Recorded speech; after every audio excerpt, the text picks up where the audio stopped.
Welcome to the special episode of Takedown with Chris Hansen. Some of you may recognize me. I'm Chris's wife, but I'm also producer here at True Blue, and I have all the inside information on Takedown. We're going to be taking a look and talking about some of the highlights and memorable moments from the first 3 seasons of Takedown with Chris Hansen here on True Blue. And Chris will be answering your questions live. I have always wanted to say this. Chris, why don't you come and take a seat? And Gabrielle, you're the only one who can tell me to take a seat.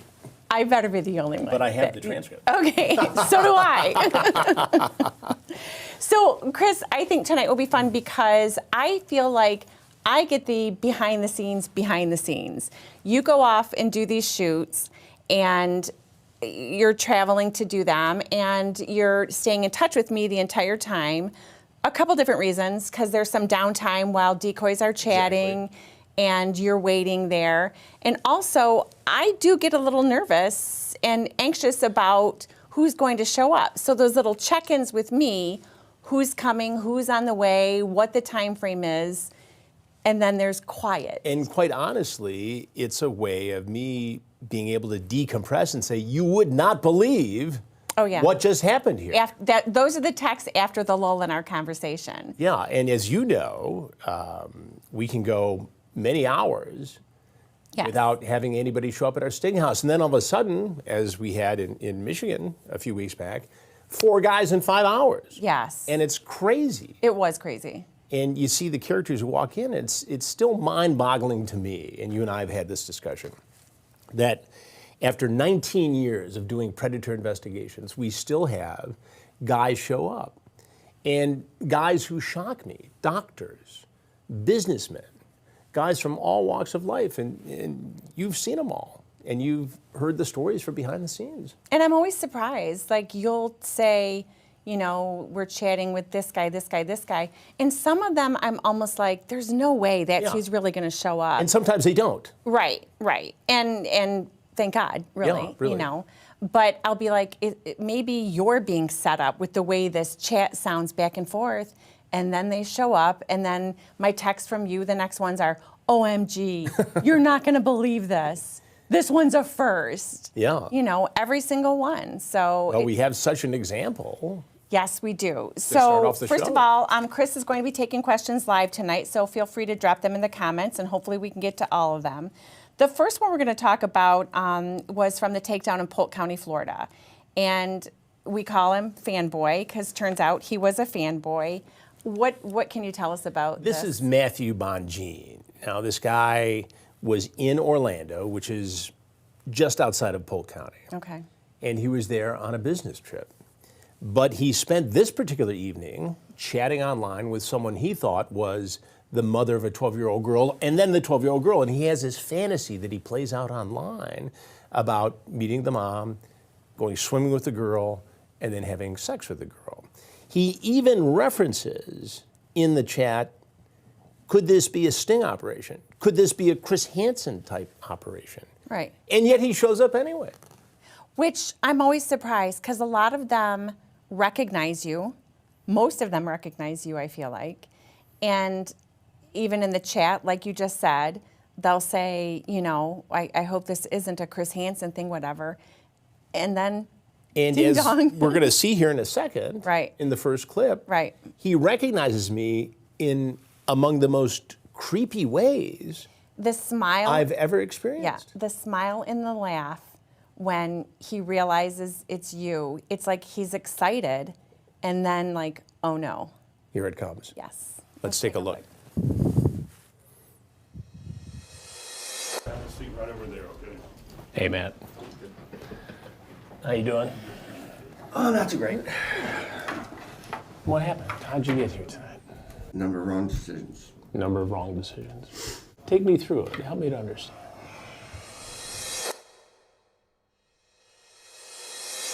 So you're how old, Matt? 40? 46. 46. Basically, I was coming in to see if you guys. You're going to see if it was going to be me. Yeah.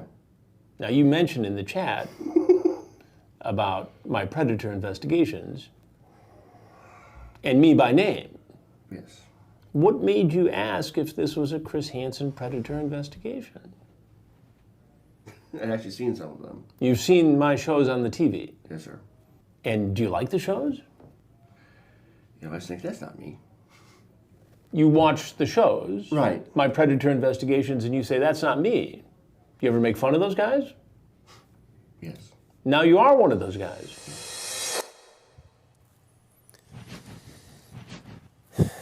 It's pretty insightful into a child predator, the conversation that you have. Well, exactly, because on the one hand, he's trying to mitigate what he's done. He's trying to apologize up to a point, hoping all along that somehow, some way, he's going to get out of this, right? And if he can't get out of it, he's going to make it look like it's not as bad as it really is. Imagine coming to the reality that you're going to be not only charged with attempting to solicit a child online for sex, be on video showing up, arrested, and then being confronted by me. That's not a great night. No. No matter who you are. And for this guy, especially when you consider the graphic nature of this chat, there's no mistaking what he wanted from a 12-year-old girl. Right. And I don't think that they realize that you have the chat or they forget. That, Well, they think they can work their way through. A lot of things are going on in their mind at the same time. So it's like, okay, if this doesn't work out, I'm going to go here. In Fanboy's case, he's going to try to convince me, and we'll see this in the next clip, that Right. he had trauma in his life, that because he was a shy nerd, he didn't have a sexual experience till he was in his 20s. So he missed out. Well, we're talking about a 12-year-old girl here. right. And this weird mom-daughter fetish that we see from time to time in these investigations, which is very disturbing. Yes. Well, let's take a look at the next clip. Has this been a fantasy of yours for some time? Yes. And where does that come from? You make excuses. I'm not laughing at. I know it's an anxious situation. I'm not forgiving it by any stretch, but I understand that you're... when you psychoanalyze yourself, let's say,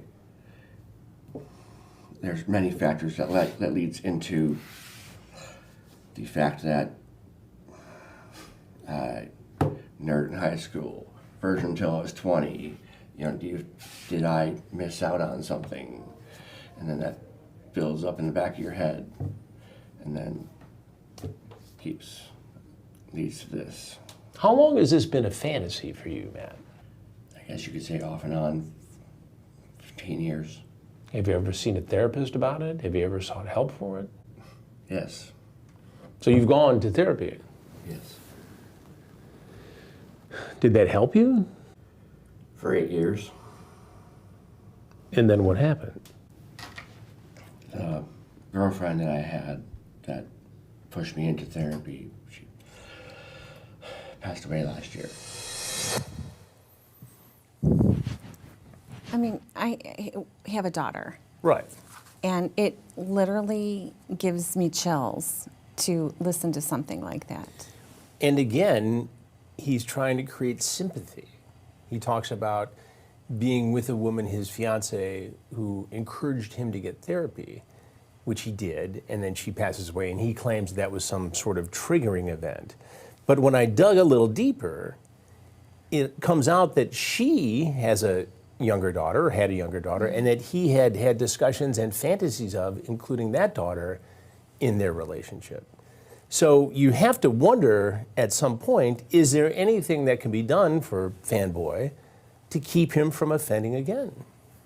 There's a couple points when you're questioning him where it's almost like his personality changes a little bit and his wheels are spinning to find like the next thing to say. He's at the same time seemingly excited to be on my show. Right, right. Trying to talk his way out of it. And you even see this in what's happened in court since then. What has happened? Well, since it's a good question. He initially pleaded guilty, or was getting ready to plead guilty in a plea agreement, and now he's withdrawn that plea and is apparently headed to trial. So we'll see it all play out in trial. The evidence is strong. Right. I mean, Polk County, as with the other jurisdictions with which we work, these cases are solid just from the chats, the showing up, the confession, the story they tell. That just adds on to it. Right. Well, let's take some questions from the audience. Excellent. Send it to Sean and take some Sean questions. Reck, my partner and co-founder of True Blue, is standing by in the studio next to us. Sean, good evening. Hello, Chris and Gabrielle. How are you? Good. Excellent, thank you. I want to thank all the viewers who tuned in. Everybody on YouTube should know that True Blue, that has 150 movies, 40 episodes of, or 30 episodes of Takedown, and a lot of other programs, is less than $5 a month, so we hope you'll consider supporting it.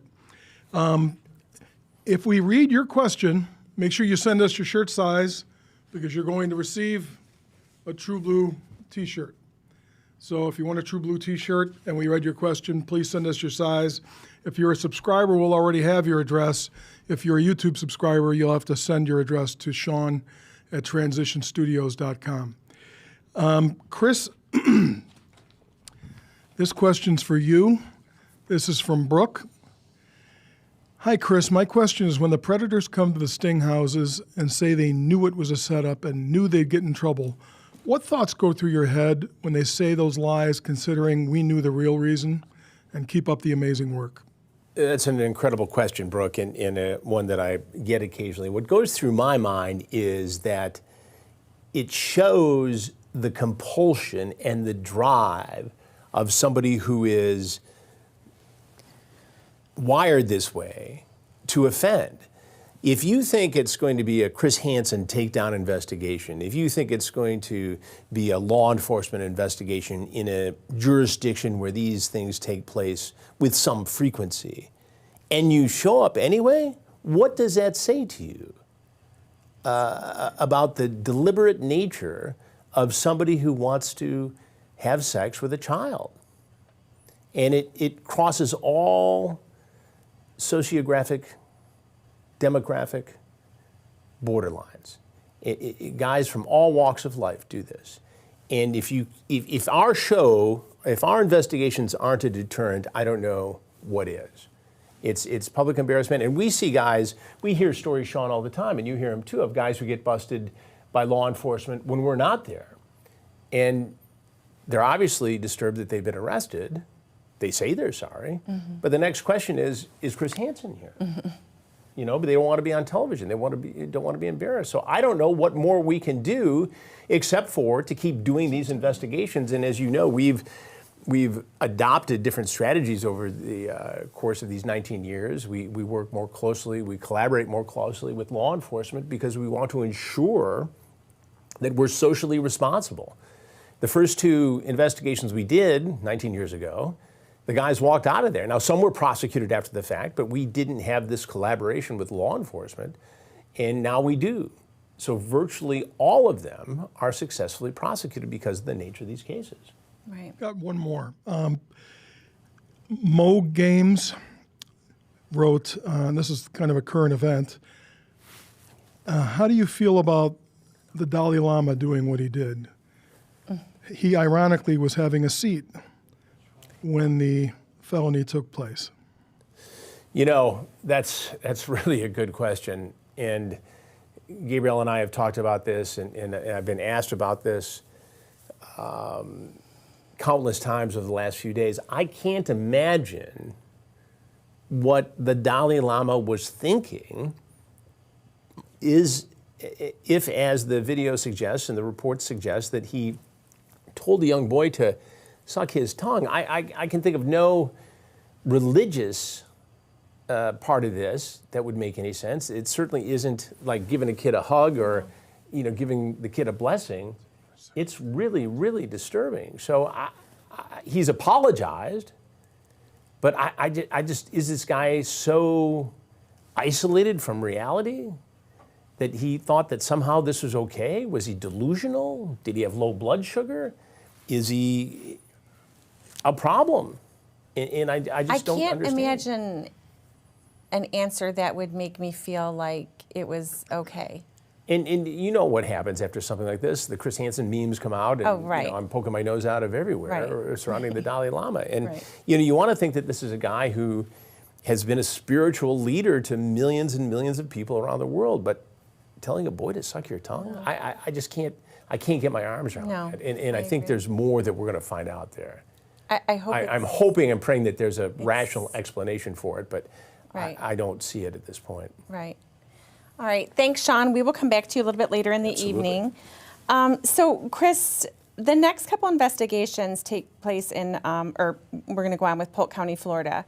And you have had a relationship with Sheriff Grady Judd for a long time. How did the two of you meet? You know, it's a great story, and it goes back 30-some years, almost 40 years, actually. So Grady Judd, who most people know, is a very high-profile sheriff. He's been sheriff for 25 years, and he's been with the Polk County Sheriff's Department for 50, joined the department at 19.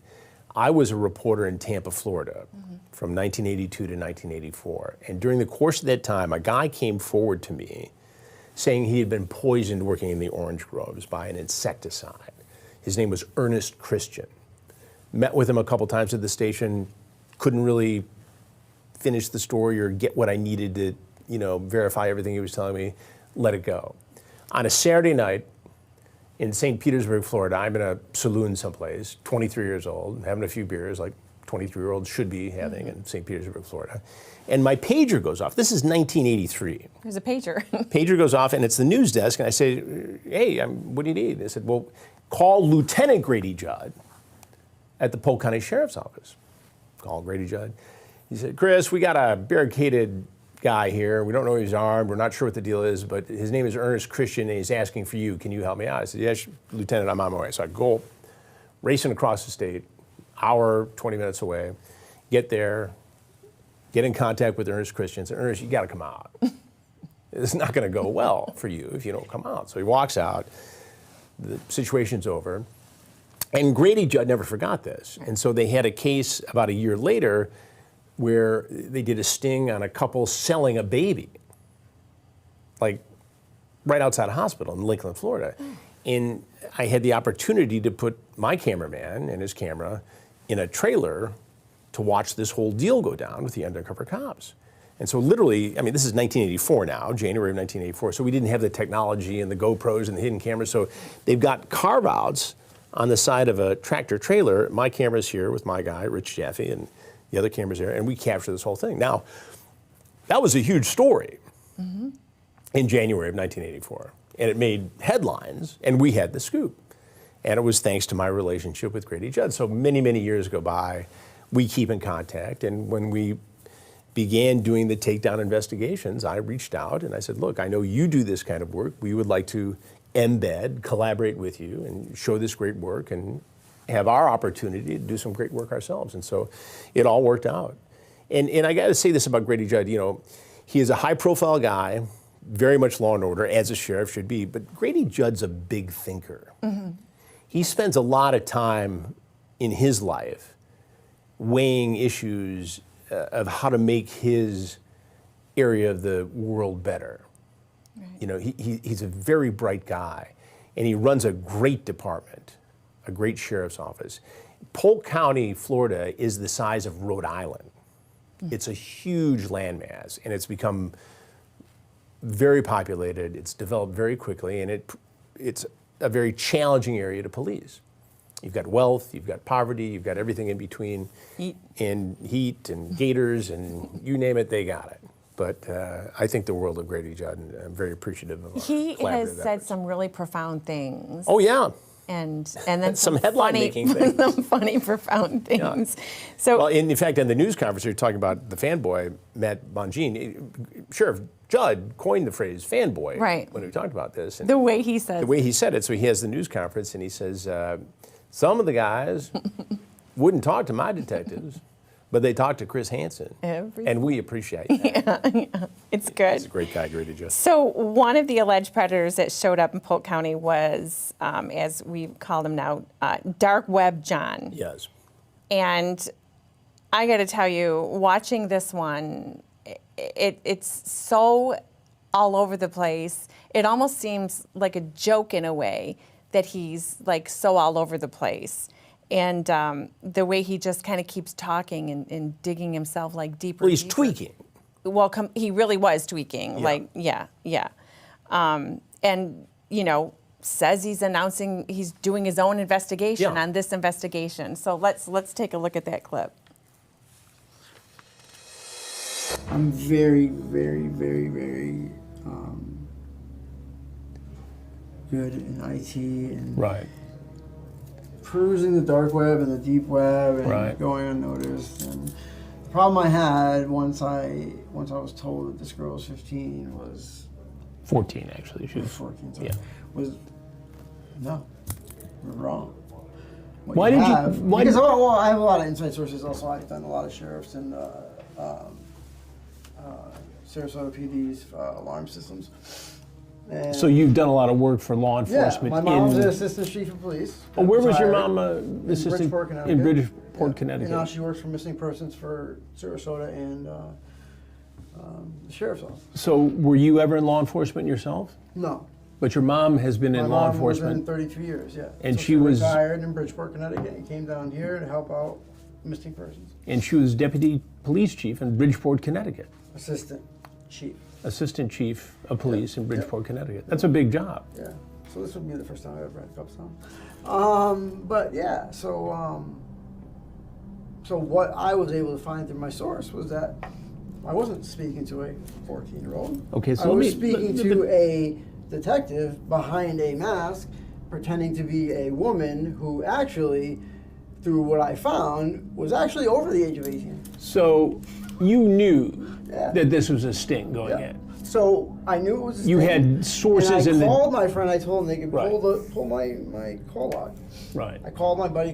I go, listen, yeah, I got this crazy situation. I go, they're playing this offense at this girl's 15. They're like, just turn around and leave. I'm like, no, you know that's not my style. Not your style. Not to just walk away from it. I just wanted to prove a point. Man, What were you thinking when he was telling you he knew this was a sting? Well, I'm thinking that he's got to be high as a kite or, or coming down from something. And later, we learned that they found evidence of drug use, opiates, all kinds of things in his vehicle. His company vehicle, by the way, which was owned by an alarm firm, his job, Dark Web John, was to go into people's homes and businesses and install alarm systems. So he shows up to meet this teenage girl, 14, in his company van. He's driven from St. Petersburg, where his mom lives. She's a retired assistant police chief from Bridgeport, Connecticut. So here's a kid, the son of a ranking law enforcement official, you would think who would know better, who's all dusted up in this situation, and he's going to spin this wild tale of surfing the dark net and knowing this and knowing that, and ultimately I confront him. I say, no. They weren't even doing the chats from that meet spot, which was a hotel room. Right. They were doing it at sheriff's headquarters. Right. And so he didn't even have his story well thought. No. And he was coming down. I could tell, but you can see how he's touching and this, that, and he was so erratic that they never took the handcuffs off of him, as you see there during the interview. And little by little, we unpeeled the onion of his BS story. Right. I think something that we all enjoy, and I don't know if you enjoy it as much as we do, is when you say, I'm Chris Hansen. Like, do you enjoy that as much as everybody? Well, I honestly don't think about, what I'm thinking about at the time is, okay, is it now appropriate for me to tell the guy this? And I can tell sometimes that they already have figured it out, but they're not going to bring it up first. So after I get everything I possibly can out of the guy, because, as I've told you many times, anybody can jump out of the bushes or appear from behind the wall or curtain and create 10 seconds of dramatic video. My job is to get inside these guys' heads and to find out why do they do what they do. And by better understanding the mind of a predator, we can better protect our kids. Right. And that's what I'm trying to do here. What scared the heck out of me with this guy is that he's coming down. Does he take a kid to go score with him? Right. Does he introduce this child to heroin or some other narcotic? And does it spiral into a whole other set of crimes where a kid ends up dead because this guy is jonesing for what he needs? And later on in the conversation, he's very anxious about getting his anti-anxiety medication. Is that what he called it? That's what he called it. That was in the chart. But they did examination, drug tests and everything. And it came up as opiates, Right. Yeah, you could just tell throughout the whole thing. Let's take a look at another clip of Dark Web John. I don't think I'm the one not being truthful here, John. And do you want to know why? Because I'm Chris Hansen. I know you are. And I do stories on adults who try to meet kids online for sex. Yeah. And usually you actually do it right, where there's actually a child. And this is wrong. Why? Well, where's the child? That's my question. You want to? All right, we can run it back. Go ahead, run it back. But it doesn't matter. It doesn't matter. There was somebody posing as a child. Someone that's imaginary, that's 12 years old, makes it real. Go ahead. It's true. Okay. So take it to the bank. A couple things strike me about that. First of all, how'd you keep your cool? Well, because I have to maintain such a level of focus that, one shot at this.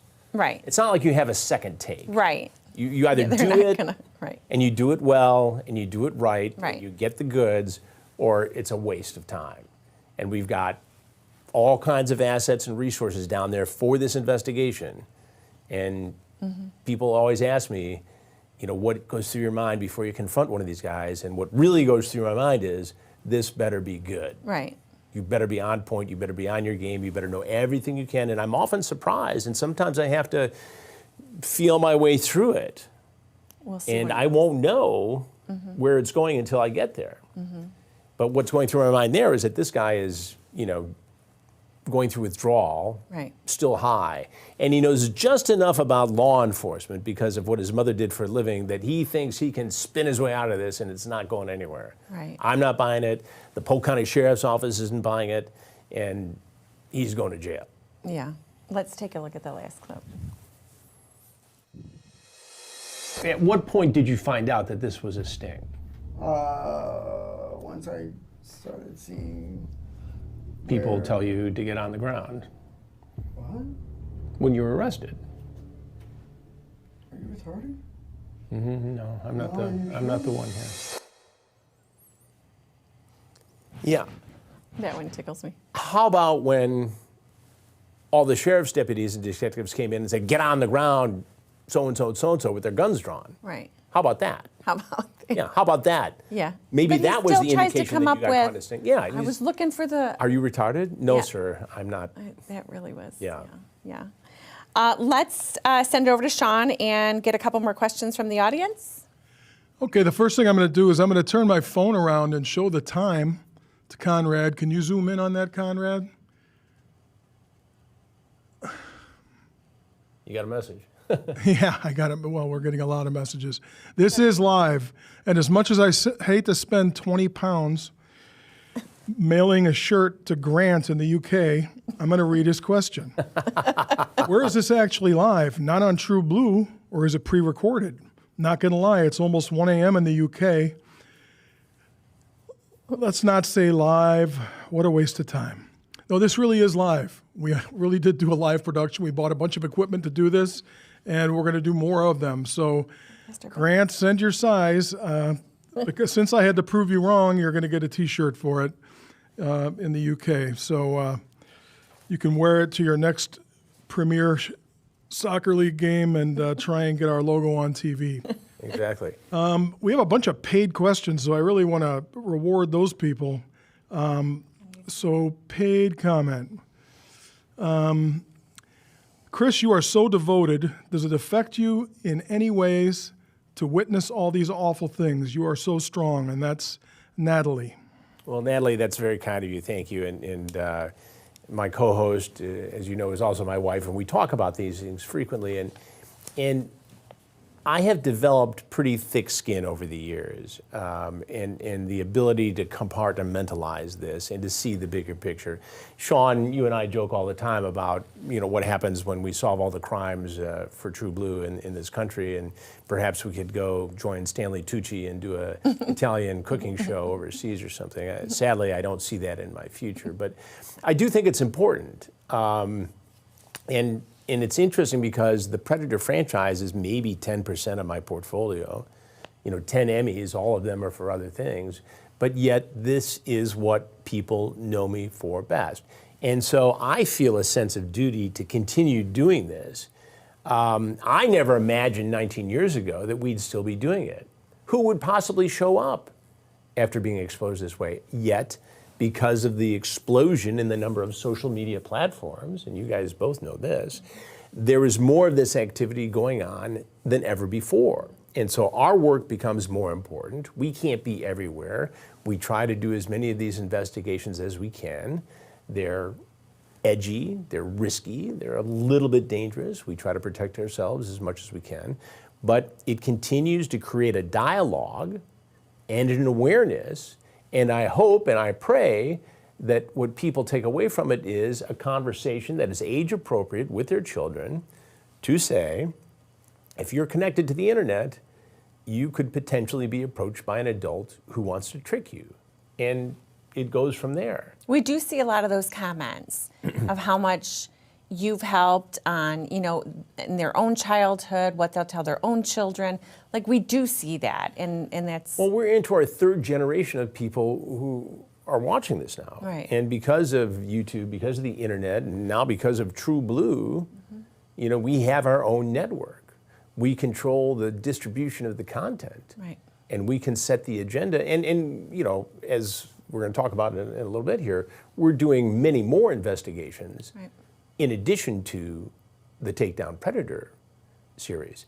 So there's a lot of great work going on here, and you know, I thank Sean for, you know, coming up with the idea to collaborate and do this all together, because I think it's a very powerful platform. I agree. Here's another question from overseas.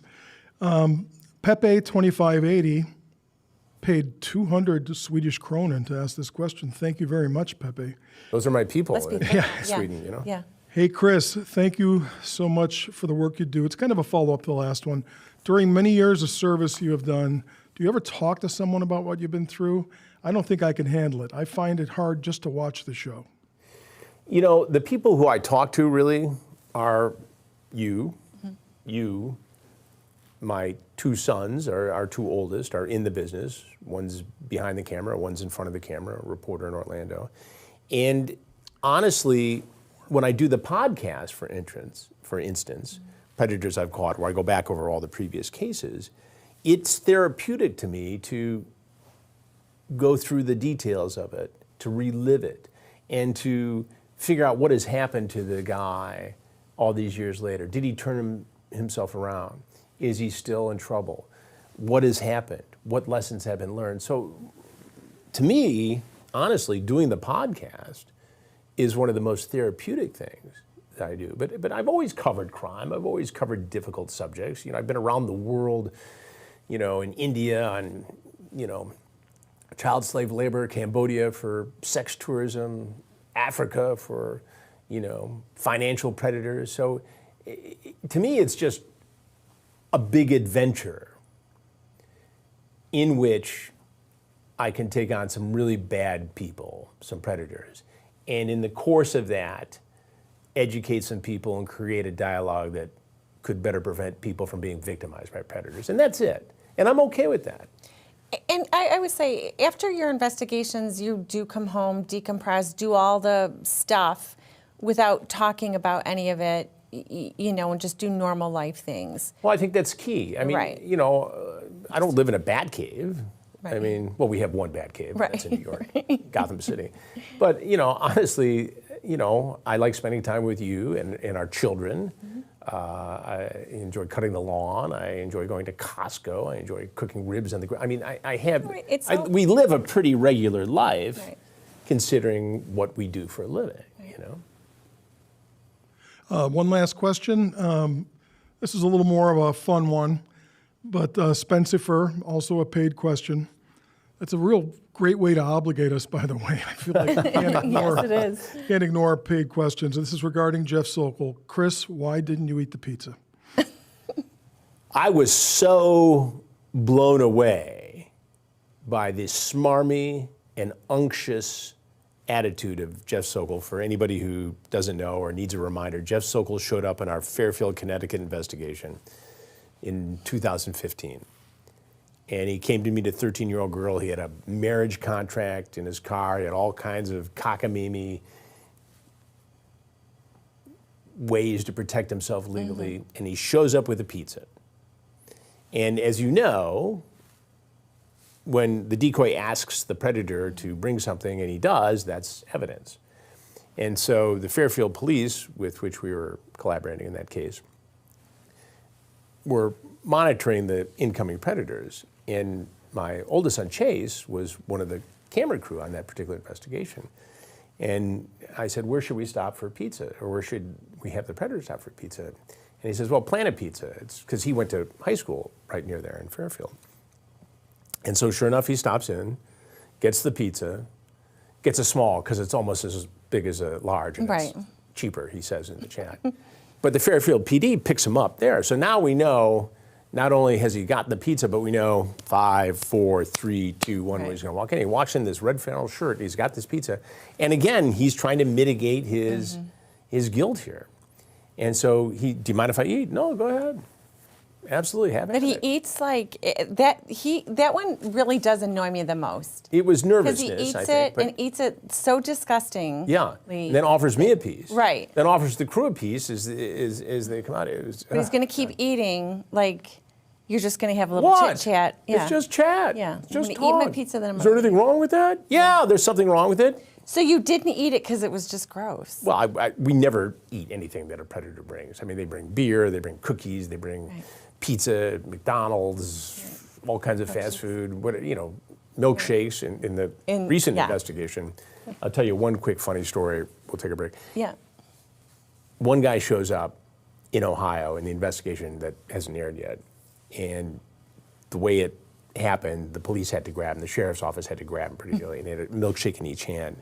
And it goes flying all over his face. It has milkshakes all over the place. It's good stuff. One of the lighter predator moments. Yes, it is. All right, we'll go back to Sean in a little bit here. Now we're going to move over to Monroe County. Monroe County, you had some pretty epic alleged predators that turned up in the investigation. The first one being Golf Cart Matt. Let's take a look at the clip of Golf Cart Matt. The Sting House is set up and ready to go. The Viper team is in place and ready for the takedown. In all my years of doing predator stings, I've never seen a suspect make an entrance like this. Your eyes aren't deceiving you. This predator lives so close that he has just rolled up on a custom neon green golf cart. Now, you can't make this up. Monroe County is What in were you Michigan. guys thinking? Well, First, how did you start working with Monroe County Task Force? Monroe County, the Viper Task Force, Monroe County is in the southern part of Michigan, almost at the Ohio border. One of the first sheriff's departments we worked with in the latest series is Genesee County, Sheriff Chris Swanson, which is near Flint in mid-Michigan. We'll get to that in a minute. But they become so proficient at these sort of human trafficking operations that they've been training other jurisdictions around the state of Michigan, around the country, actually. So they collaborated with Monroe, and then we collaborated with Monroe, and they have a very good professional team, as you saw right there. We set up in a fabricated home community, a higher-end mobile home park, if you will, and it's a regular neighborhood. And the first guy, the decoys are chatting with, we can ping him. Right. And he's like 950 feet away.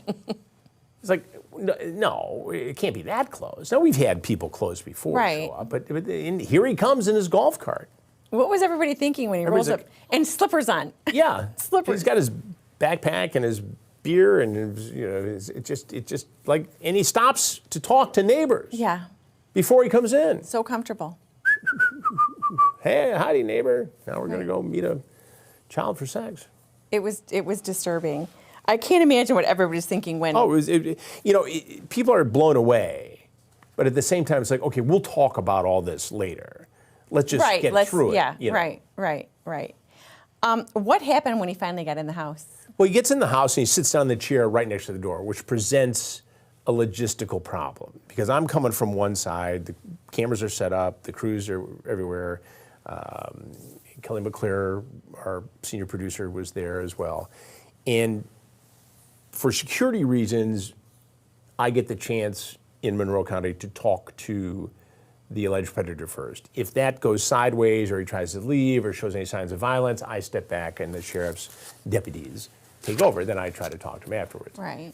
And so he makes me right away, as in he pretty much figures out who I am. Right. And so he gets antsy and he wants to leave, thinking that, okay, if he leaves now, he's not had sex with a child, he's good to go. Well, I go as far as I can to encourage him to go to the countertop and have a seat on the stool, and it's not working out. He's not buying it. So I step back, the deputies take over very professionally but firmly, and they settle him down.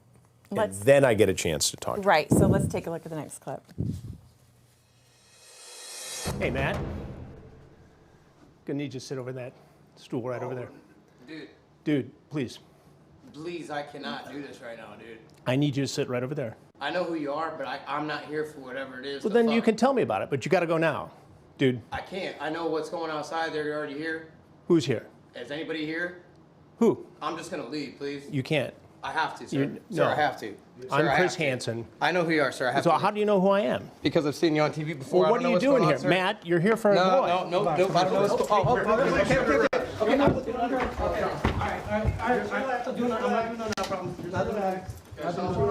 Yes, I do, sir.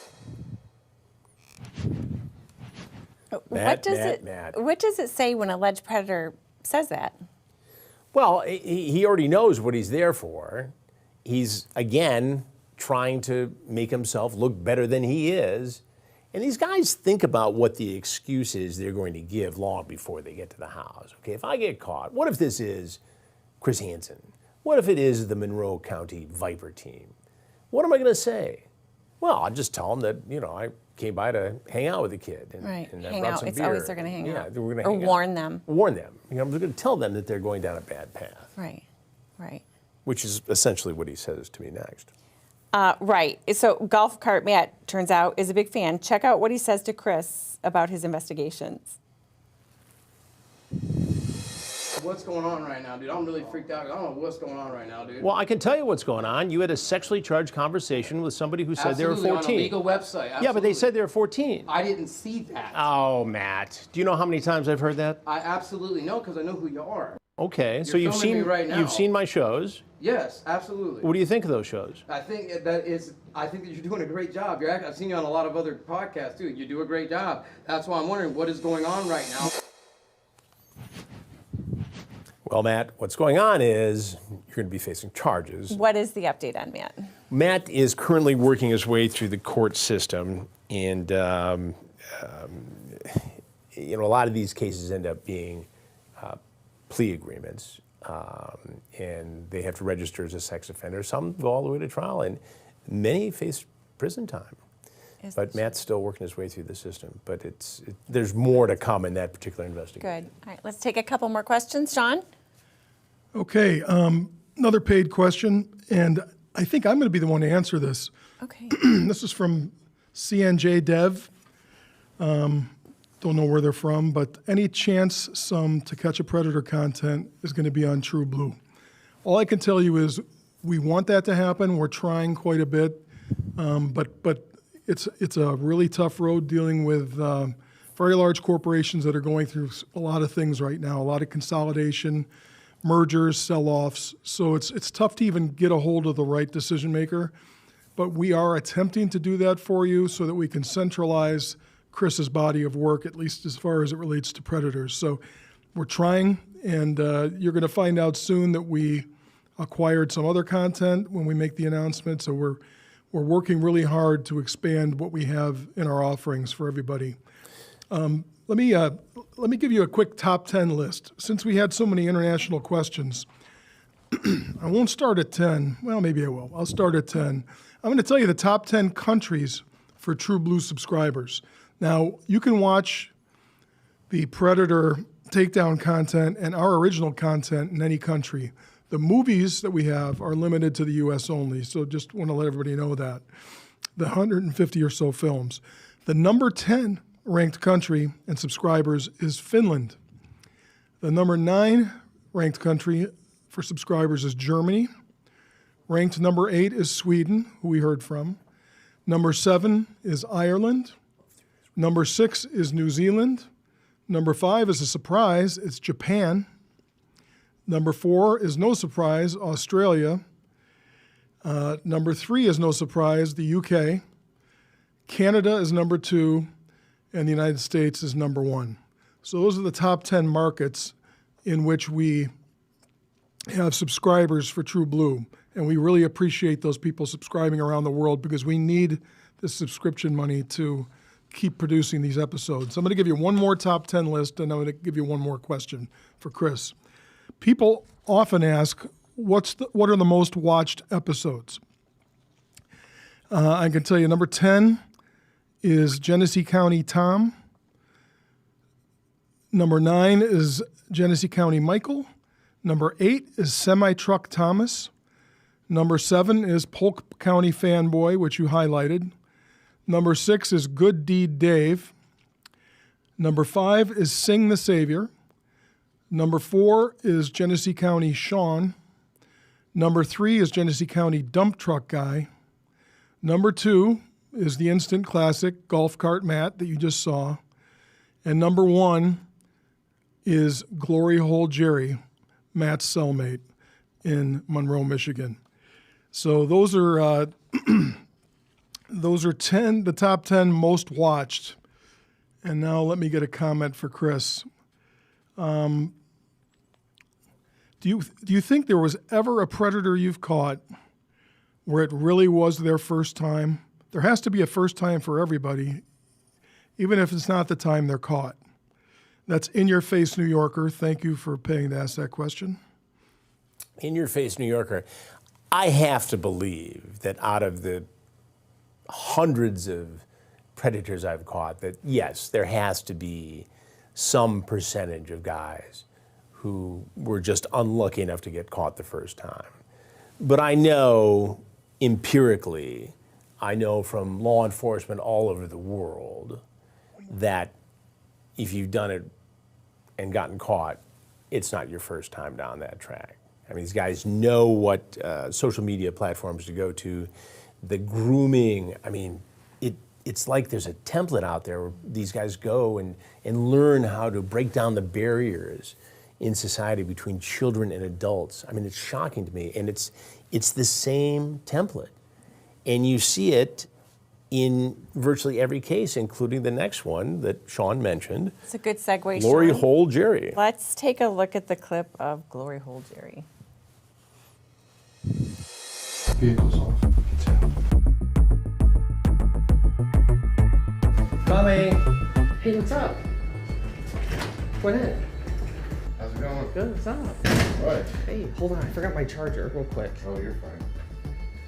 So Sorry. You swear nobody's gonna be coming in? No, my mom's at work still.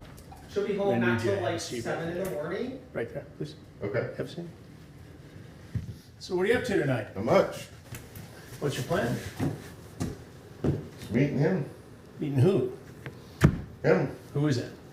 Travis. Travis. And what's your name? Jerry. Jerry. Jerry, where did you come from tonight? Other side of the park. Right in this neighborhood? No, other side of the park. The other side of the park. Yeah. And how did you meet Travis? What do you mean, how that meeting? How did you meet him? How did you find out that you should... He was on Grindr. On Grindr. And what was the discussion on Grindr, Jerry? I'm not. No, Jerry, you can't leave here. Jerry makes a run for the door. No, please, run arrest! But the Viper team doesn't let him get far.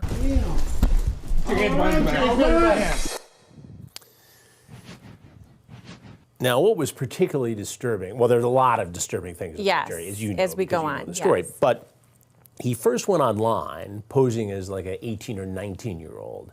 So he's appealing to a boy and pretending that he's not that much older. In fact, he's got a picture that he uses of a, handsome-looking teenager that he tries to lure the young teenager into a meeting with. And then he goes on, the reason why we call him Gloryhole Jerry is because in the chat he talks about wanting to use a glory hole, which is a hole in a wall for anonymous sex, with a child. And we get into this with him in the interview, and his admissions are very, very alarming. It's graphic. It is, and I think it's an epic moment. And we'll see in the next clip. He gets cuffed, and says he has back surgery, and goes through this whole dramatic thing. We'll see it next in this clip. Jerry, there's something you need to know. Oh, my back. Jerry, What? I'm Chris Hansen. I know who you are. How do you know who I am? Oh, because I've said I would never do this and I did it anyway. Why did you do it, Jerry? Because I'm stupid. Yeah, stupid and also criminally active. Oh, yeah. This one is very disturbing to me, and the whole glory hole thing. And I'm not sure. I didn't know, but that part of it. Is disturbing. Very disturbing. And then he's taken away. Right. And on the ride, go ahead. Let's take a look at the next clip, and we'll see We'll see what he has to say at the end. It's good. Do you have a glory hole in your home? No, Why did you say it then? because I would have made one, but not for him. Wait, you said you would have made a glory hole for this boy. No, not for the boy. Well, that's what you said, Jerry. That's not what I meant. Sounds like Jerry is starting to get angry. You're trying to get me all up now, and I'm not doing it. Jerry, have you seen my shows before? Yes. What did you think of those shows? How stupid the people were? Did you ever think you'd be on one of those shows, No, Jerry? because I'd never wanted to do anything like this before in my life.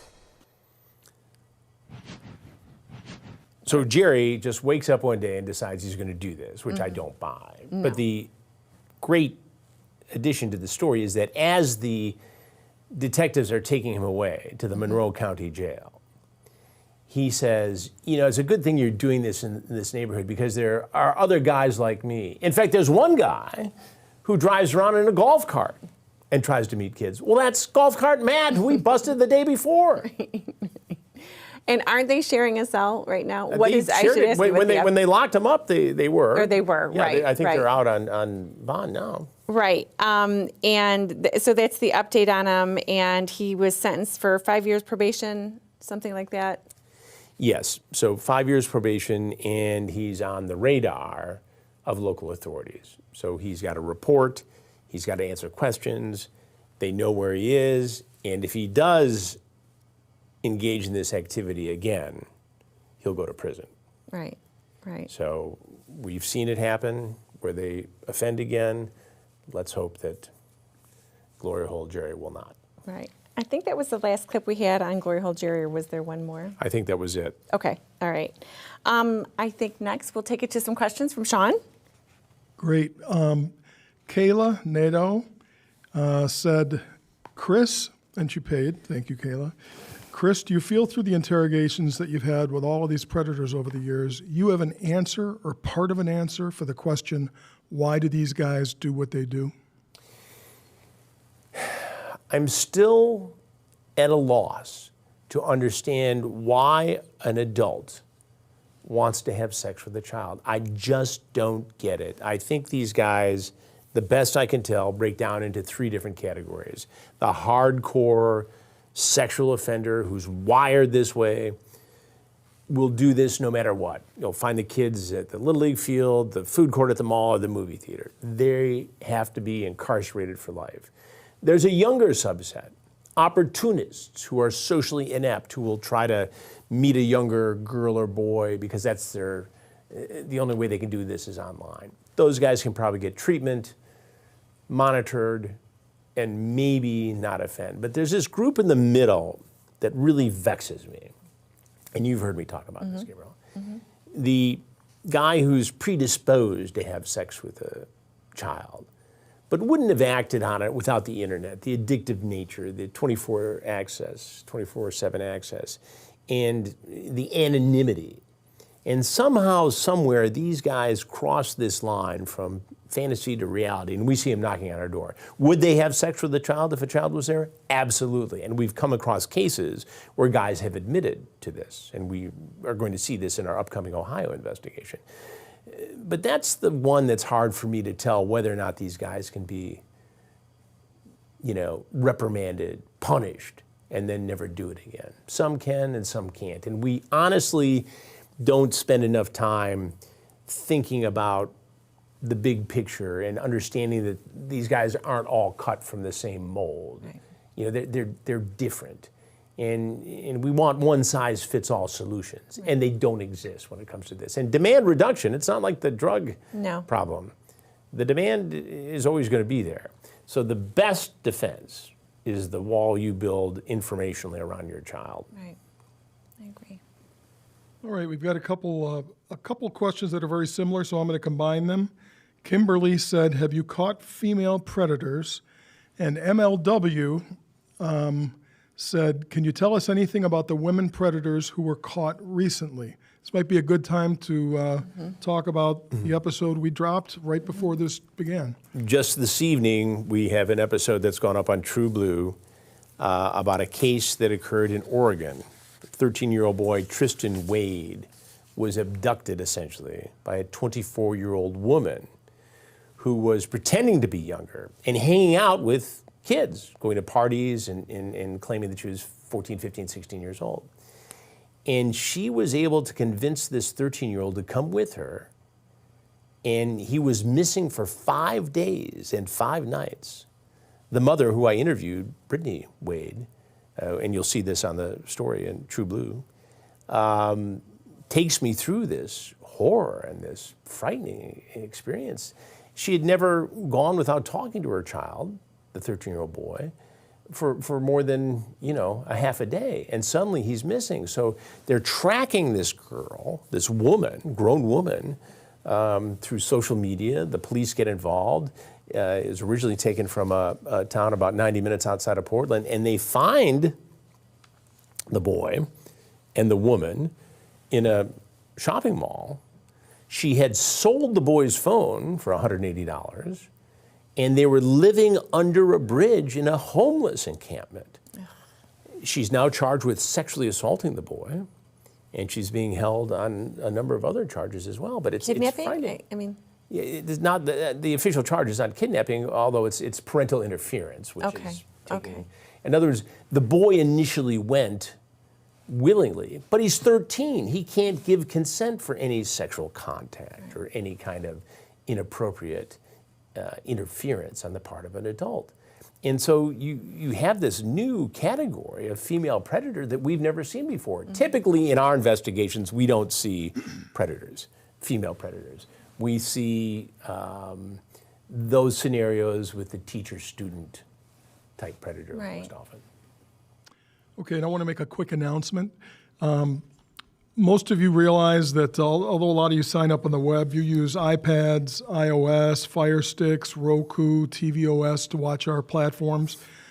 People with Samsung TVs have been having to Chromecast, and we wanted to let you know that we just struck a deal to add Samsung's operating system to True Blue. So those people with Samsung TVs, we'll make the announcement in 2 or 3 months when it's up and running, but you'll have a True Blue app as part of your Samsung TV. And that's an awful lot of you, so that's pretty big news for us. Yeah. That's awesome. That's great. Good news. Okay, good. All right, thanks, Sean. We'll come back to you in just a little bit. Now let's go to Genesee County, Michigan. And Chris, you have had a long relationship with Sheriff Swanson. How did the two of you meet? Sheriff Swanson and I got to know each other during the pandemic and right after the George Floyd incident. And, he's the sheriff in Genesee County, mid-Michigan, which encompasses Flint, which is a kind of a rough city in some spots. And in Flint, like so many other cities across the country, there were protests against the police killing of George Floyd.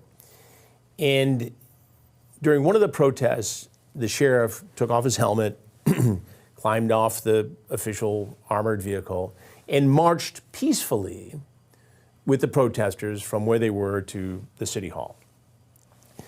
Video of this went viral. Sheriff Swanson was on every television show, every social media platform in the world, including my YouTube channel, Have a Seat with Chris Hansen. And we got into a discussion about human trafficking.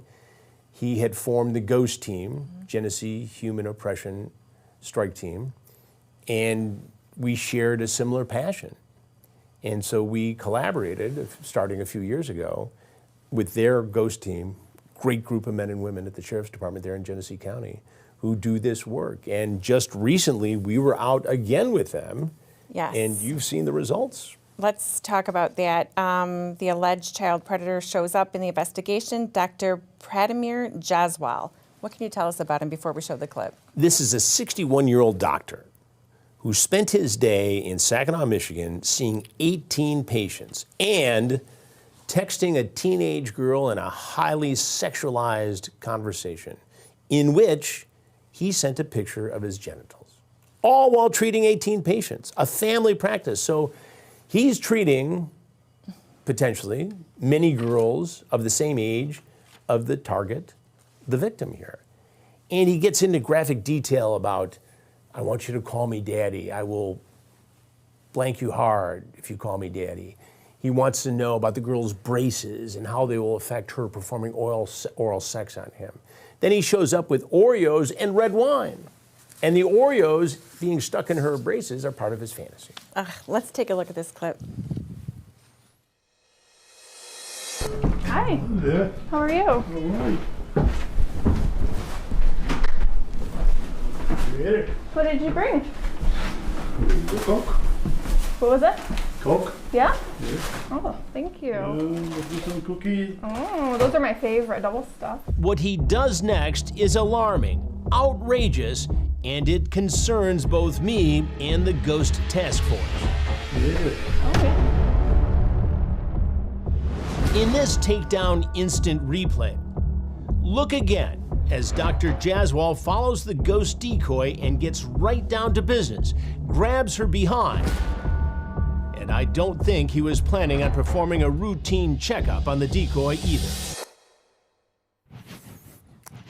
Absolutely stunning, and caught him a fourth criminal charge of assault there. I mean, that's battery, that's Right. sexual battery there. What was the reaction when you guys saw that? Well, it was hard to see initially. For you, but for them. me, for everybody on there When they saw it. was just absolutely outraged and offended that he would be so brazen as to do this. Now, he's had the conversation coming in, we're watching, and after he does that, the next part of the video shows me coming out behind him, and it's like, you know, the Jaws movie with that music, dun, dun, dun, dun, dun, dun, because he's about to get Right. leveled. Right, and we'll see that next clip. The predators don't realize you've seen the chats. They don't always realize that. It's surprising to us, but is it surprising to you that this isn't playing? Well, they think that nobody has seen the chats. Again, it plays into the anonymity Right, of right. the internet that we talked about just a few moments ago. They think that this is all secret and private and nobody's got it. Well, we've got it all. And in fact, before he even gets there, I've interviewed the detective who was posing as the girl. Right. I've got the whole thing. It's disturbing. Let's take a look at the next clip. You sent a picture of your penis? Mm-hmm. You did. Mm-hmm. He admits to sending a graphic photo, a picture of his own penis. Do you do this often? No. So today, for the first time, a medical doctor decides to send a picture of his penis to someone who says they're 15. What, are you going to come over here and give her a medical exam? No. How do you justify that? It's bad. It's bad. It's bad. Let me remind the doctor of the chat with someone he thought was a 15-year-old girl. I will bang you good, baby. You said? Yeah, I mean, this is all. Obviously, you know, once you when you hear all these things, then it's kind of a bad. Why did it sound bad to you when you were saying them? Because once you are, you know, in a situation like that, you get carried away. You get carried away. Oh, here's a man who's highly educated, a man of means. He rolls into the driveway of our Sting house in a Range Rover, well dressed, and there's talk of him giving the girl money. Now, he admits ultimately that he's met other young women online for sex. Right. And as we're doing this interview, my sound man has recognized the name, and his sister is in the medical world and starts looking through Facebook. So by the time we finish the interview, we've already got his Facebook profile. And we know from the chat what he's been up to. But it's far from over. Right. Let's take a look at the next clip. He gets a little unsteady on his feet. Yeah. So, is this the phone 6'9".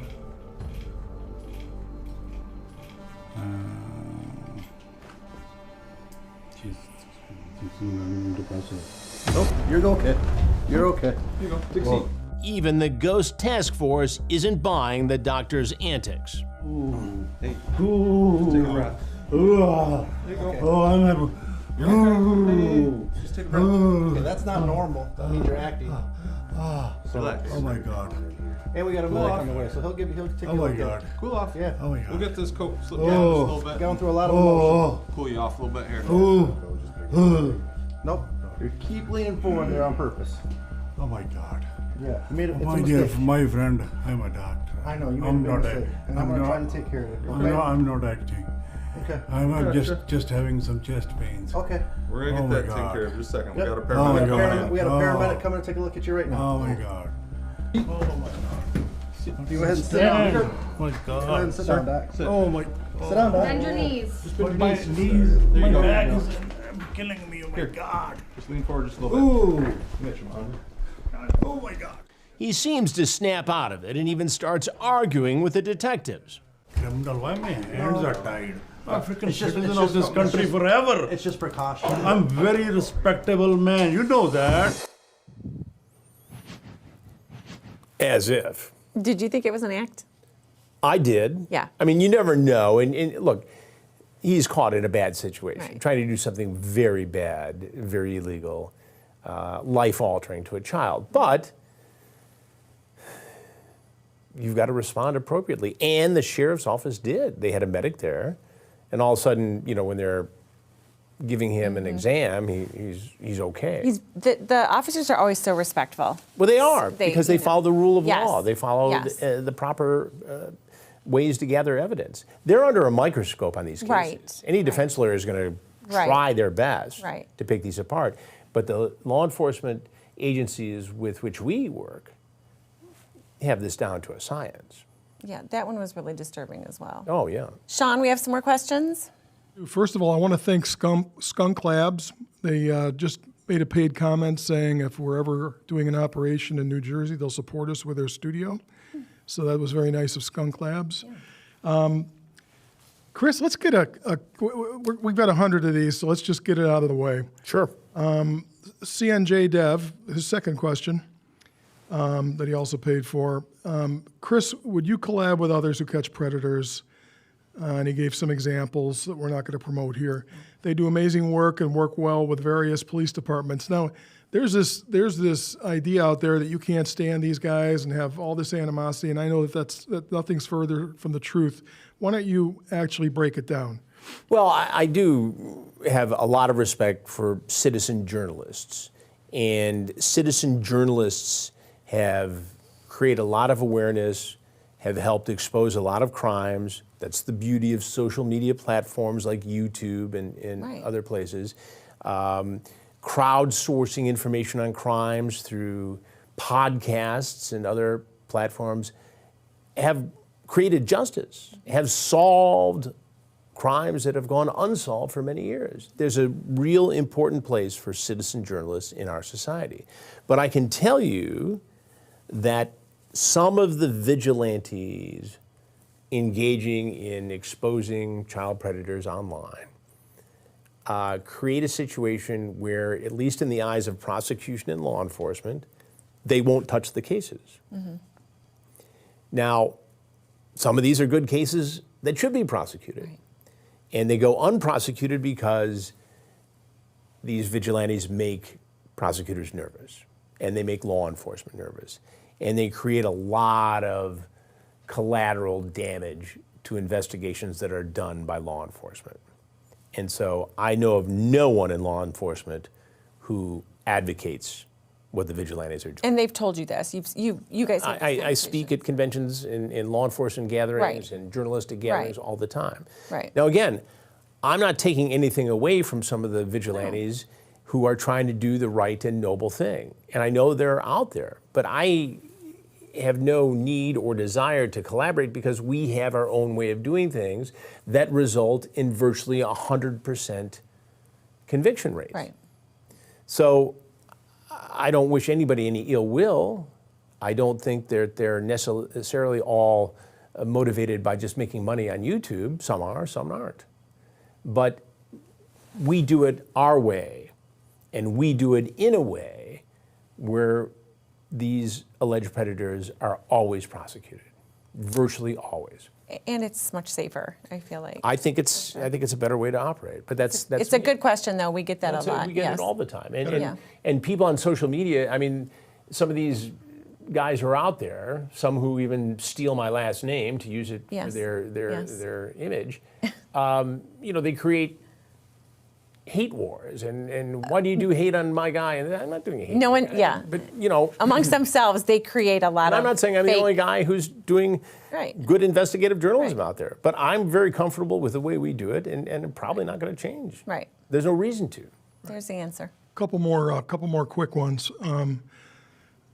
Emmanuel Zapata, thank you for paying to write a question. Do you ever look back? Now this is funny, because we marvel as a production company that's done hundreds of hours of television. Before we even joined forces with you, we marvel at how perfect your lines are, and we can't imagine them being any better.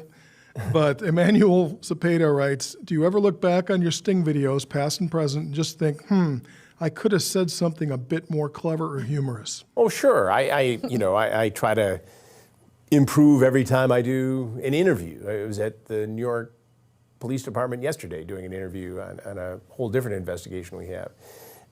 And I try to outdo myself every time. But yeah, there are a couple times where I've seen opportunities like, oh yeah, I should have done that. But I pride myself on being pretty quick on my feet. Yeah. And I think these things through. Any you want to talk about now that could have been a better? None that I can think of offhand, and I know that sounds a little. No, it doesn't. It doesn't. Full of myself, but I think pretty much, and it goes back to something I learned many years ago, and something I preach to young journalists all the time, which is the best interviewers are good listeners. Mm-hmm. There's no rush to ask the question. Right. You don't need to be looking down at your notepad. You need quotes when you're confronting a predator, so you can put them back in their face. Right. But listening. It's more important. Let them hang themselves. Right. Which they more than often do. It doesn't hurt that you have the skill set of an improv comic. Yes, it's true. It's got true. One more quick one, and it's a great question from Shin Vin. Chris, what was your favorite excuse that a predator has made that you just rolled your eyes at? Gosh, that's about a 100-way tie for first, as I'd like to say. But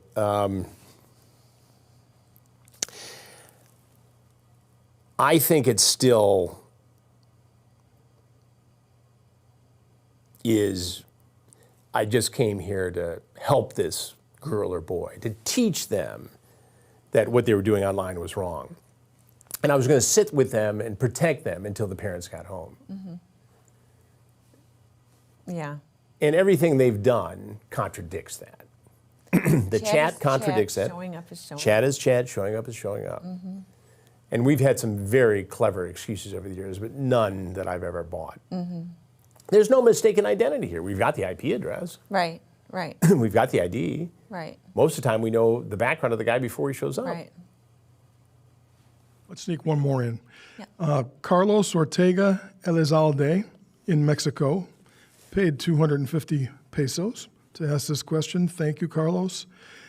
Hi, Chris. Lots of people still binge watch over and over old and new episodes, memorizing entire lines, etc. Why do you think this type of content is so addictive to your fan base? I'm one of them. Greetings from Mexico. Well, thank you for that. I think it's because we take people inside the commission of a felony. They see things they don't see anywhere else. And it's a combination of, good enterprise reporting and this collision of good and evil, and unmistakably, the destruction of a criminal's deed. Suddenly he goes from thinking, oh my God, my fantasy is going to come true, to, oh my God, I'm facing Chris Hansen in the Genesee County Sheriff's Office or the Polk County Sheriff's Office. And it's just an amazing moment to see this person either try to lie their way out of it, collapse and just confess, or fight. Right. And it's human drama. Right. And it's something that creates awareness. And I think that, the thing Sean brought up about having a sense of humor about it, look, you can't deny there are darkly humorous moments here. Oh, right. I mean, you got a guy who shows up in a golf cart. Yeah. And slippers. And slippers. Right. And it's talking to me, dude, you can't do this. This is an inconvenient time for me. Well, yeah. Well, guess what?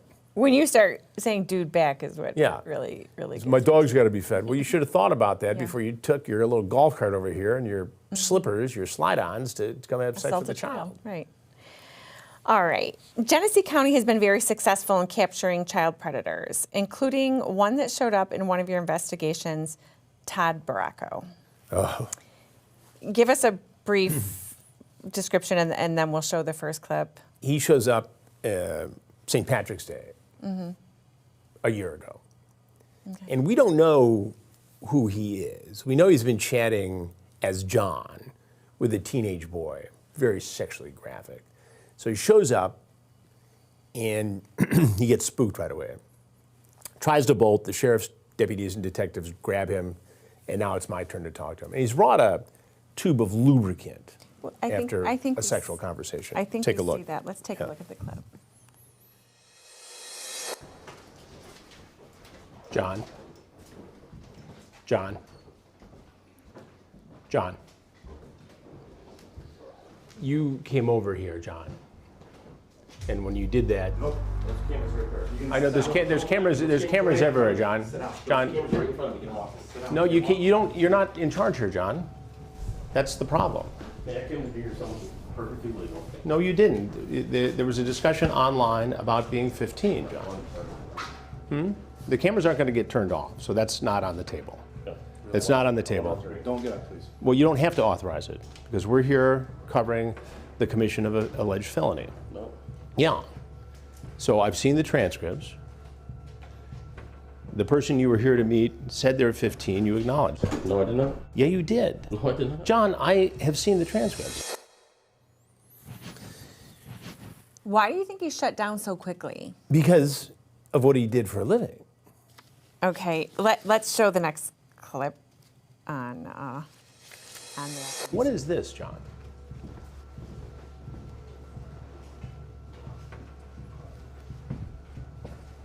Explain this. Help me to understand what you were thinking here. Okay, no, you got to sit down. Yeah, you do. Well, you don't have a choice here, John. Yes, I do. No, you don't, actually. No, you don't. You do not. An attorney. All right? There's something you need to know. Okay. I'm Chris Hansen. And you know the rest. Right. So He shuts down. he shuts down. He's really snotty with me. And they take him away. And I turn to the crew and I say, this guy is in a position of authority. He's either a corporate executive, a city council president, or a cop. And sure enough, Genesee County Ghost Team searches his vehicle, 3 guns, handcuffs, and his police credentials. He is an active police officer in a small mid-Michigan town. His name is Todd Barranco. And that story is far from over. He pleads guilty. And then after they do an examination of his phone, they find thousands of images of child pornography, including videos of toddlers being raped.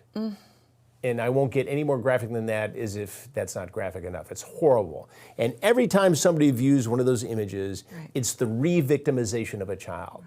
So they go out and arrest him again. And now he's looking at serious prison time, as he should.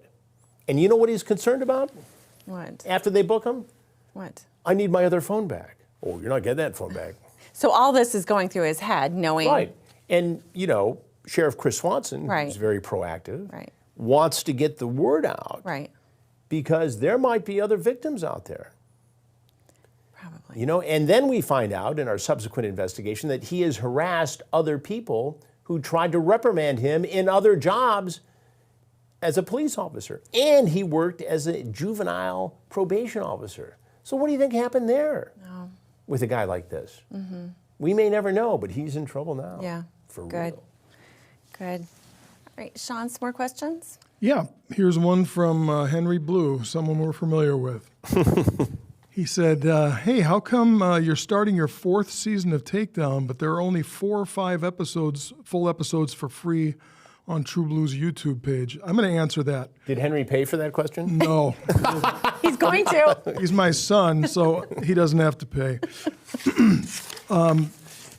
So what people have to understand is that these are very expensive to make. There are 35 people working here, and YouTube does not monetize our content. So you're really helping us when you subscribe. So we put up good episodes. We put up maybe every 5th episode so fans can stay connected. But we hope at some point they see the value of the 30 episodes now in the library and the new episode that we release every week. And we've got a lot of operations coming. Another question that we have from multiple people is, when are you going to come to fill in the blank? We're working on a lot of other agencies right now.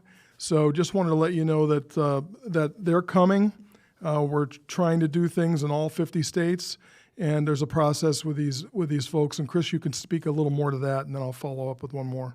Well, yeah, I mean, obviously we're in communication with a lot of law enforcement jurisdictions, and we're doing a lot of different stories, not just the Takedown Predator franchise. So every day I'm out there working on, if it's not a takedown, it's another investigation, and we're going to talk about one of them coming up next in this show. Yeah. Peter Pedgick. But yeah, we're just getting started here. And one of the other aspects of the takedown investigations, the predator investigations, is we work so closely with law enforcement that it opens us up to a lot of different stories. When I was sitting doing an interview at NYPD yesterday, I became aware of 2 other incredible stories, which we will be doing very soon on True Blue. Mm-hmm. So it's 40 years of experience and trust that I built with law enforcement across the country, and people who are knowledgeable about these scams, LexisNexis, National Center for Missing and Exploited Children, all these groups are part of True Blue now in terms of developing content people need to see. Okay. Take another one? Yeah, I'm going to give you one more. Pepe, since you paid, he said, say hey to Chris Swanson from me, if you remember. And Kevin Kerr said, well, I guess we'll plug it for him. We haven't checked it out, but check out Veterans for Child Rescue documentary, Contraland. So thanks for your support, guys. We'll let you move on to the next segment, guys. Okay, great. Thanks, Sean. So there's a special episode on Takedown entitled Social Media Monster about Peter Pedgick. When and how were you first made aware of this case? In the course of doing the takedown investigations in Genesee County with Sheriff Chris Swanson and his team, we became aware of a truly horrifying case. And this guy, Peter Pedgick, is being accused of being literally a social media monster. Mm-hmm. So a call comes in of a girl, 12-year-old girl, who's treated at a hospital emergency room for traumatic injuries associated with a sexual assault. Girl is 12. Now, it turns out that she was groomed by a man in Florida on Instagram. Right. And he develops a trust, a relationship, an offer of money. He flies from Florida to Michigan, is following the family. Because the child is with the family. The child is with the family through a Walmart, texting, because this goes from Instagram to texting, saying things like, meet me in the family restroom, we can make out there. Well, that doesn't happen, but he's in the Walmart. And in the store, you can check it out on True Blue, you can see these texts, and they're truly chilling. Well, subsequent to that, he convinces the 12-year-old girl to climb out her bedroom window, meet the predator, the social media monster, in a church parking lot. He takes her to a hotel, and you see the video, the surveillance video in the hotel of him taking her in and to the room and viciously violates her. Let's take a look at the clip. That physical interaction happened February 2022. Peter Pedgick flew from Florida to Detroit, Michigan, where surveillance footage captured him in the early morning hours. He convinced her that he would fly up and he would meet her at a parking lot, at a church parking lot, at midnight. He had already gone to a hotel which is in the area off of Pearson and 75, rented the room. We knew what time that was. We had the surveillance videos. Then he came back, picked her up, took her back to the hotel. We have him walking down the hallway. She's a little tiny 12-year-old girl. 12-year-old. Gets her in the room, and he's with her for 4 hours. And full sex, oral sex. He's videoing the whole thing, and he's teaching her, told her what he wanted her to wear, how he wanted her to do her hair, grooming. And he said, if you do this, I'm going to pay you with crypto money for gaming. Haunting.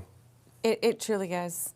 And I mean, it's seeing her led into the hotel and the way she's walking like a 12-year-old girl. She's a kid, a child. Yeah, it is. It's heartbreaking. It's so disgusting. You know, I mean, it almost makes you want to cry when you see that. And if you don't think it could get any worse, it does. Let's take a look. Have you met with anyone else that's under? There was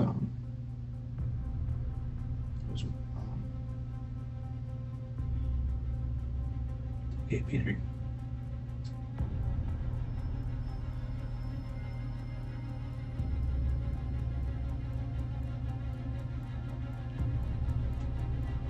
There were 2 others. Were they here, or did you go to Washington State? Oh, yes. One was in Washington State, and the other one I drove to Oregon. How old were they? 16 and 14, 15. You guys had sex up there?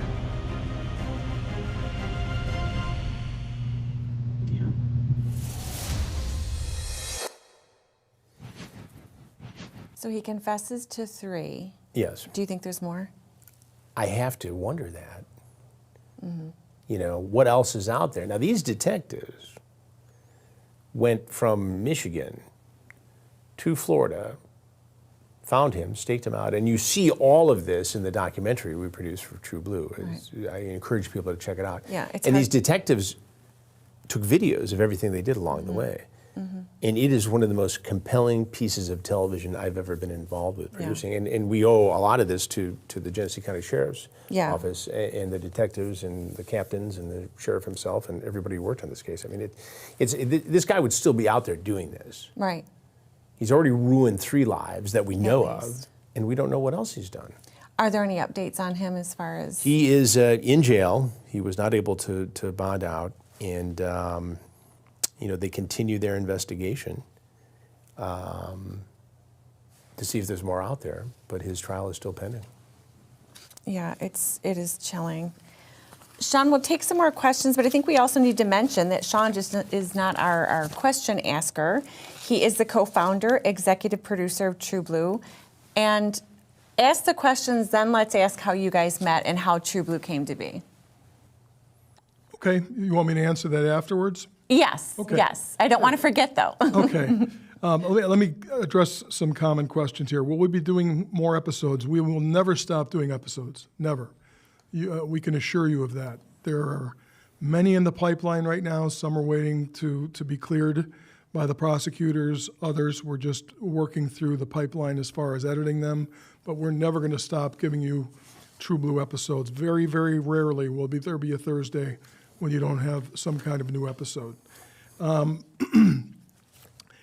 other thing is, again, I just want to repeat an email address, give you a new email address that's simpler. If we asked a question, we owe you a t-shirt. Send your size and your mailing info to info@watchtrueblue.com. This one is from a True Blue subscriber named Will. Hi, Chris. I just want to let you know that I work at a middle school and kids still say things like, Chris Hansen is going to show up when an older kid creeps them out. How do you feel about that? I'm honored, actually. I think, you know, it's funny. People ask all the time about, you know, were you bothered by the fact that South Park did a Chris Hansen episode? And no, not at all. I mean, you know, the older kids went to a high school with kids whose dads did a lot of cool stuff. So being on television was a big deal. But when South Park did a Chris Hansen Predator parody, suddenly I was the coolest dad around. Right. But look, anything that continues to create awareness and dialogue, I see as a positive. And so, yes, in pop culture, it is iconic, and there are memes all over the place. And every time something bizarre happens, you know, my face is put in it in terms of, you know, the Dalai Lama or whatever else happens. Right.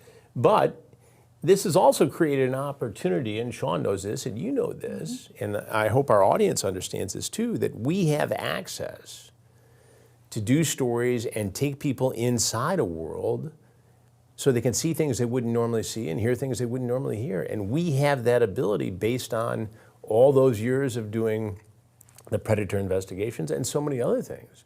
You know, that gives us an open door and the ability to do these other incredible documentaries that we have coming up. The Facebook Fiend, Tracy Hutsana Con Woman, Right.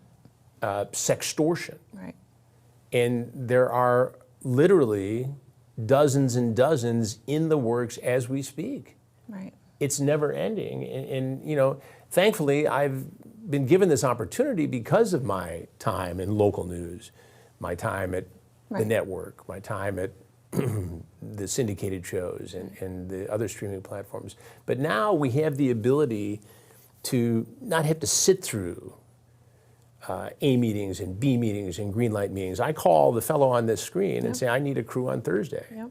And Conrad or Will or Zach or Mo or Stu or any of the great people with whom we work are there, and we do these things. Yeah, So we know exactly what we need to do. We know what our audience wants, and we do it in lightning speed without all the bureaucracy. And we control the distribution of the content. And that is the beauty of True Blue.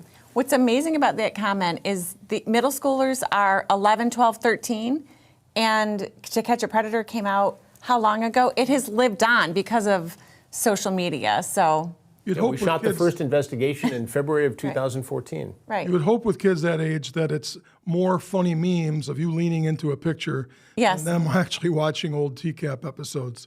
Right. Here's a question that's personal, but probably important. This is True Blue subscriber Annalise Colvin, and she said, Chris, have your experiences over the years with these predators changed the way you raised your children and gave them access to the internet? If so, how?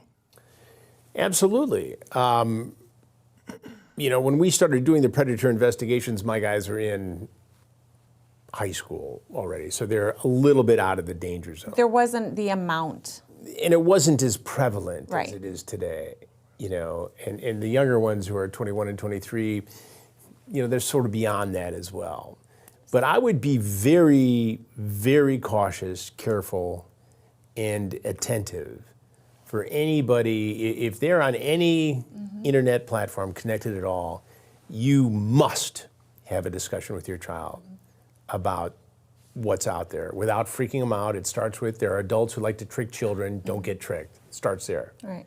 But if you're not monitoring a cell phone in the hands of a 12 or 13-year-old, you've lost the battle. No, right. That's just plain and simple. Right. And that's just not me saying it. It's every law enforcement official I know who monitors this very closely. Right. And the conversation, constant conversation. Okay, I'm going to do, let's see. All right. While Sean takes a look there, Sorry, yeah.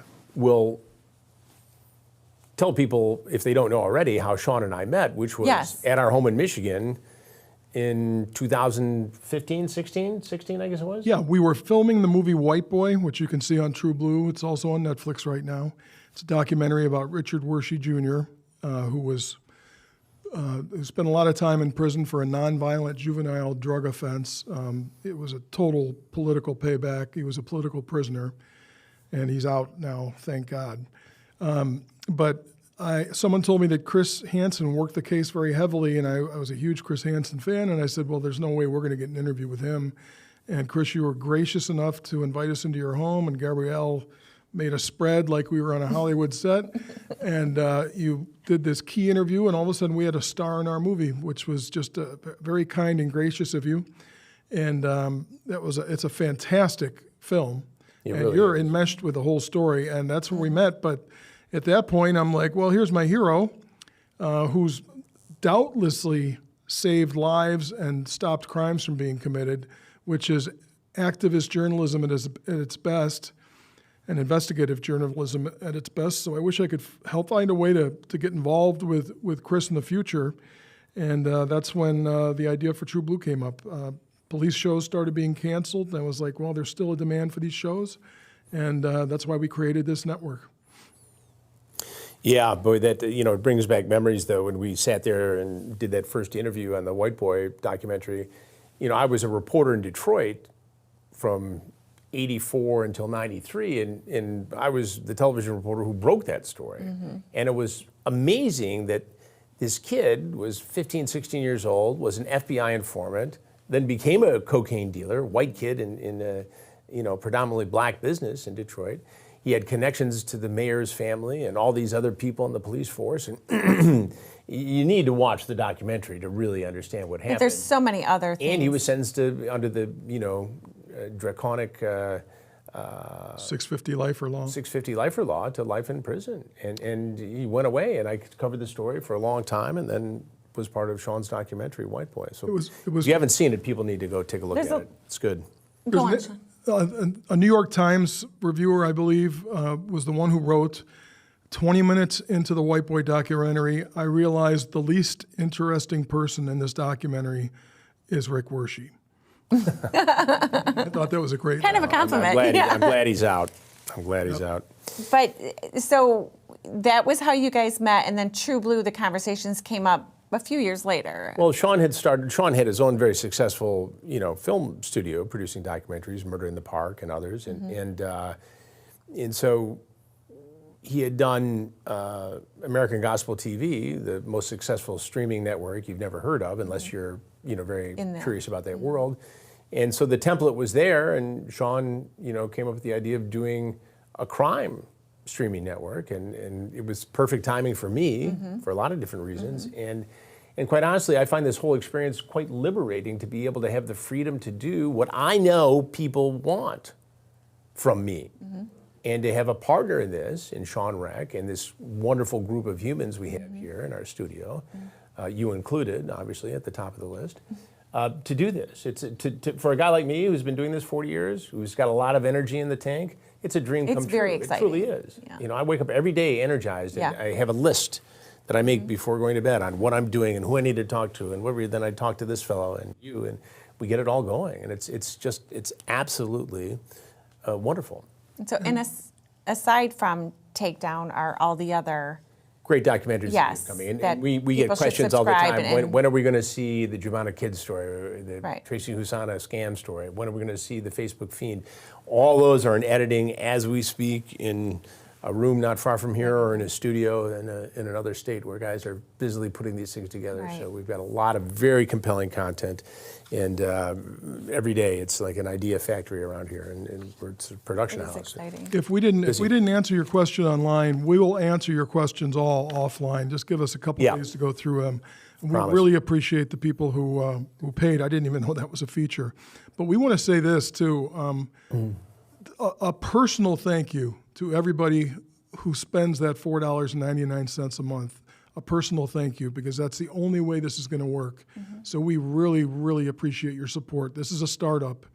Nobody's getting rich. This is just to create quality programming for you, and it means so much to us, each and every one of you who has signed up for this network, and it's growing quickly, and we really appreciate that.